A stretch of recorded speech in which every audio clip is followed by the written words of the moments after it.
સુરેન્દ્રનગર ખાતે રાજકોટમાં બનેલી અગ્નિકાંડની ઘટનાને લઈ સર્વે જ્ઞાતિના આગેવાનોએ મહાનગરપાલિકાને સુપરસીડ કરી તેવી માંગ સાથે કલેક્ટરને રજૂઆત કરી હતી। સુરેન્દ્રનગરમાં સર્વે સમાજના આગેવાનોએ મૌન રેલી યોજી જિલ્લા કલેક્ટર કચેરીએ પહોંચી ગેમ ઝોનની ઘટનામાં સંકળાયેલ અધિકારીઓ સામે કડક પગલાં લેવા માંગ કરવામાં આવી હતી। આ ઉપરાંત ઘટનામાં ક્લાસ 1 અધિકારી પર કોઈ પગલાં ન લેવામાં આવ્યા હોવાના આક્ષેપો કર્યા હતા। મોટી સંખ્યામાં તમામ સમાજના આગેવાનોએ કલેક્ટર કચેરી ખાતે 2 મિનિટનું મૌન પાડી ન્યાયની માંગણી કરી હતી।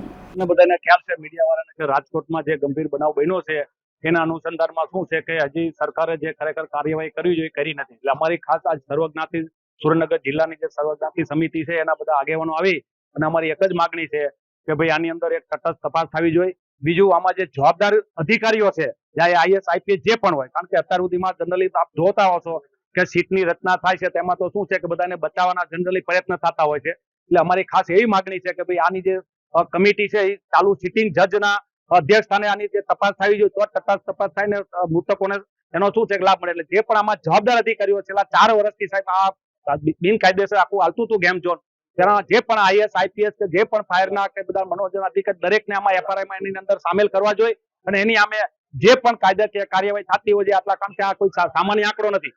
બહુ ભયંકર જયારે 800 ડિગ્રીની અંદર તમે માણસો જે તેમને તમને કોને જે ભસ્મીભૂત થઈ ગયા છે એના પરિવારને તમને કોઈ ન્યાય આપવો હોય તો આમાં જે પણ સરકારી અધિકારીઓ છે આઈએસ એને આમાં એફઆરઆઈ નોંધી અને ઇન્વોલ્વ કરી અને તો જ એની જે કાયદાકીય કાર્યવાહી તો જ આ બધા મૃતકોના પરિવારને ન્યાય મળે એવું છે એવી અમારી ખાસ સર્વ સમાજની માગણી છે। એમાં શું છે કે અત્યારે ખરેખર તો એક મિટિંગ ચાલતી હતી, એવો કોઈ પ્રશ્ન નથી એવો કોઈ, પણ છતાં અમારે તમે રિક્વેસ્ટ કરી કે ભાઈ જયારે સર્વજ્ઞાતિ સમાજના આવો જયારે ભયંકર બનાવ બન્યો છે તો ખરેખર તો અધિકારીઓ સાહેબ એની ચિંતા કરવી જોઈએ। એના બદલે અત્યારે બીજી મિટિંગ ચાલી રહી, અમારે રિક્વેસ્ટ કરી કે પેલા તમે જે દરેક જ્ઞાતિ છે દરેક જ્ઞાતિના આગેવાનો બોલો। હવે આના ચાલુ એવો મેસેજ મળ્યા છે કે ચાલુ ધારાસભ્યની કઈ મિટિંગ ચાલતી હતી, શેની મિટિંગ ઓફિશિયલી કોઈ મિટિંગ અમને મેસેજ નથી। એટલે અમારી રિક્વેસ્ટ કરી એટલે કલેક્ટર સાહેબે અમને સર્વ જ્ઞાતિને બધાને બોલાયા અને અમે અમારી જે લાગણી હતી કે અમને કીધું સરકાર સુધી આ પહોંચાડો। ધારાસભ્ય તો અંદર હતા નહીં ભાઈ, અમે ગયા તારે નહોતા, અમને પેલા મેસેજ મળ્યા ધારાસભ્ય અંદર છે પણ અંદર ગયા તારે અમને બહાર અંદર જોયા નથી, ક્યાં ગયા અમને ખબર નથી। રાજકોટ ખાતે બનેલી કરુણાંતિકાના અનુસંધાને સુરેન્દ્રનગર જિલ્લાના સર્વ સમાજના આગેવાનો બિન રાજકીય ધોરણે એક આવેદન પત્ર આપવા માટે પધાર્યા હતા।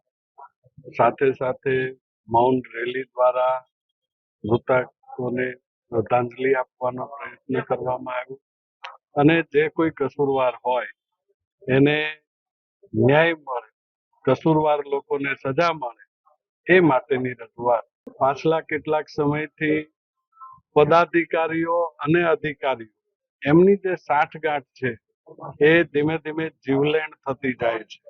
આ સાંઠગાંઠ કોઈ પણ સંજોગોમાં તૂટવી જોઈએ। અધિકારીઓ અને પદાધિકારીઓ જે ટોચ લેવલના છે ક્યાંક ને ક્યાંક એ લોકોને છાવરવામાં આવે છે।